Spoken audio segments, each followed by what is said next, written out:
माननीय सभासदों, माननीय अध्यक्ष जी,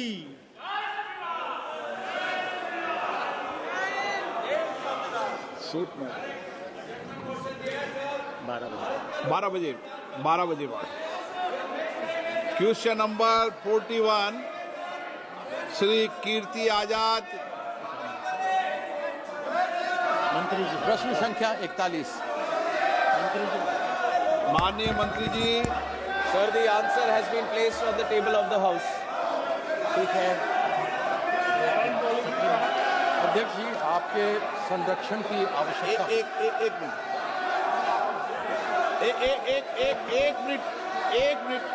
एक मिनट प्लीज। माननीय सदस्यगणों, आपकी चिंता सरकार के ध्यान में है और ये विदेश नीति का मामला होता है, दूसरे देश का विषय है, भारत सरकार के संज्ञान में। इसलिए मेरा आपसे निवेदन है कि प्रश्नकाल महत्वपूर्ण समय होता है और प्रश्नकाल के महत्वपूर्ण समय में मतदाताओं की चिंताएं, उनकी समस्याएं, उनकी कठिनाइयों को हम उठाने का प्रयास करते हैं और सरकार जवाब देती है। बहुत कठिनाई से क्वेश्चन लगते हैं, आप उनको बोलने दें कीर्ति आजाद जी को। आप सहयोगी दल को व्यवधान पैदा कर रहे हैं, उनको नियोजित तरीके से प्रश्न उठाने देना चाहते हैं। नियोजित तरीके से सदन को व्यवधान करना, सदन में गतिरोध पैदा करना, ये संसदीय परंपराओं के अनुरूप नहीं है। मेरा आपसे आग्रह है, आप अपने अपने विषय में उठे। 12 बजे आपका विषय आएगा, उस समय आप चर्चा करना। अध्यक्ष महोदय, मुझे आपके संरक्षण की आवश्यकता पड़ेगी। मैंने प्रश्न पूछा जो पहले भी एक बार पूछा जा चुका है पिछले सदन में।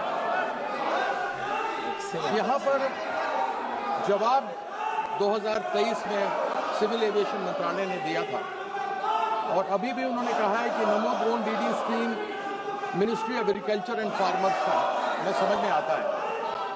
मुझे आश्चर्य है कि civil aviation, department of fertilizer और डिपार्टमेंट ऑफ एग्रीकल्चर में आपसी विरोधाभास है। यदि बिंदु 3.35 स्टैंडिंग कमेटी की रिपोर्ट की आप देखें इस केमिकल एंड फर्टिलाइजर की, उसमें लिखा हुआ है, and I quote, distribution of 10 drones per village in more than 6 lakh villages will be dealt in the Ministry of Civil Aviation. The scheme is not related to Department of Fertilizer. मैं मंत्री जी से ये जानना चाहता हूं कि क्या agriculture ministry, department of fertilizer, department of civilization में नमो ड्रोन दीदी का आपसी कोई तालमेल है ही नहीं, यह केवल एक जुमले के रूप में रह गया है? इसका जवाब देंगे मंत्री जी? Sir, the Namo Drone Didi program is a flagship program which was envisioned by the Honorable Prime Minister Narendra Modi ji for financial inclusion and especially the empowerment of women. And I am very happy to share that this has really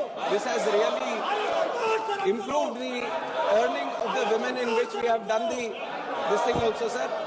And regarding which ministry does it come under? This is the parent department is Department of Fertilizer, which is dealing with this drones distribution, sir. The scheme actually comes under the Department of Fertilizers, which is trying to give the 80% subsidy to the women self-help groups. And the whole number of drones that need to be distributed is up to 15,000 drones. And we have done up to 500.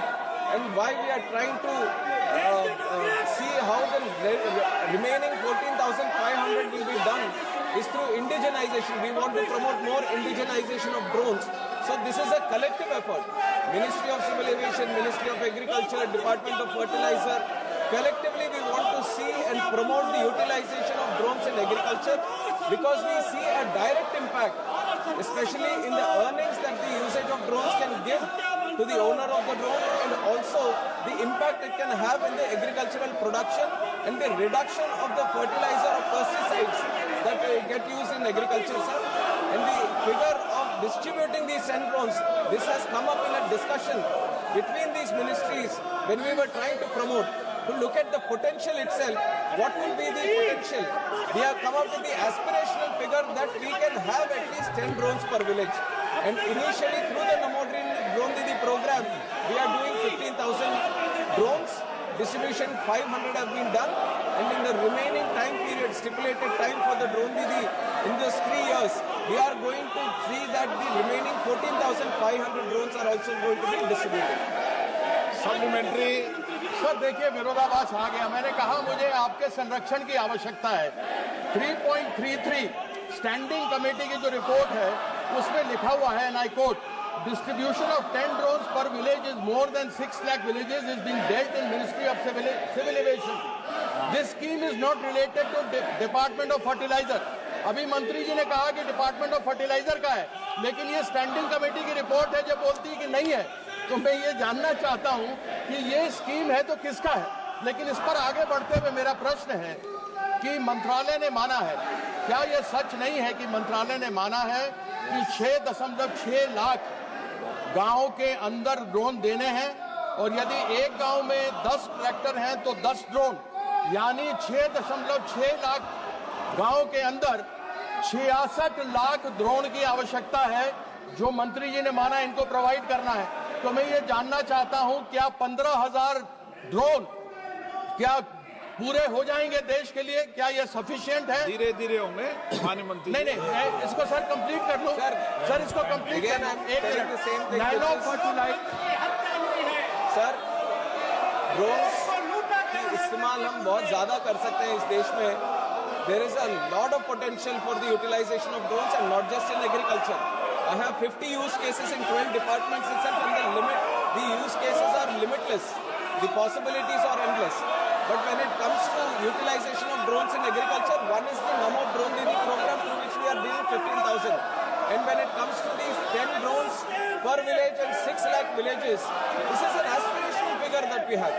How do we see the future applications? We are ensuring we have something in mind so that we have a direction in which we can move forward. And there is no special scheme for the distribution of drones, but we have a figure in mind of what the potential can be, which we are trying to see that we can encourage the industry to ensure more use cases come under drone applications. Question number 42 Shri Dhairyasheel Sambhajirao Mane. Dhairyasheel Sambhajirao माने। माननीय मंत्री जी।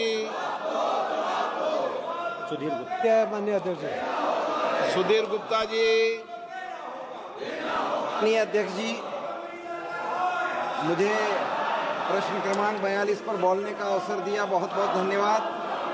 मैं आपके माध्यम से माननीय मंत्री जी को धन्यवाद भी दूंगा कि जल गुणवत्ता और निगरानी के लिए और देश में एक मैकेनिज्म विकसित किया है, और इसके लिए जो गाइडलाइन जारी किया उसको संक्षिप्त पुस्तिका के रूप में प्रकाशित भी किया है। साथ ही इस बात के लिए भी धन्यवाद कि JJM के माध्यम से आपने 2% फंड पानी की गुणवत्ता को मेंटेन करने के लिए प्रशिक्षण और प्रयोगशालाओं की स्थापना के लिए भी जारी किया है। मैं जानना चाहता हूं कि क्या ये प्रयोगशालाएं पूरे देश में जिला स्थानों पर या संसदीय माननीय सदस्य, सदन में ये तरीका आपका उचित नहीं है। मैं आपको आग्रह करता हूं, प्रश्नकाल महत्वपूर्ण समय होता है, आपके सारे विषय गंभीर और संज्ञान में सरकार ने लिए हैं, और क्योंकि विदेश नीति का मामला है, दूसरे देश का विषय है, उनकी अपनी पॉलिसी नीतियां होती है, भारत सरकार इस पर गंभीर है। मैं आपसे आग्रह करता हूं कि आप सदन को चलने दें, व्यवधान पैदा नहीं करने दें। हर रोज प्रश्नकाल में गतिरोध उत्पन्न कर आप भारत के मतदाताओं का अपमान कर रहे हैं, ये उचित नहीं है। मैं पुनः आग्रह करता हूं, आप सदन चलना चाहते हैं, प्रश्नकाल चलाना चाहते हैं, नहीं चलाना चाहते, प्रश्नकाल नहीं चलाना चाहते, सदन की कार्रवाई आज 12 बजे तक के लिए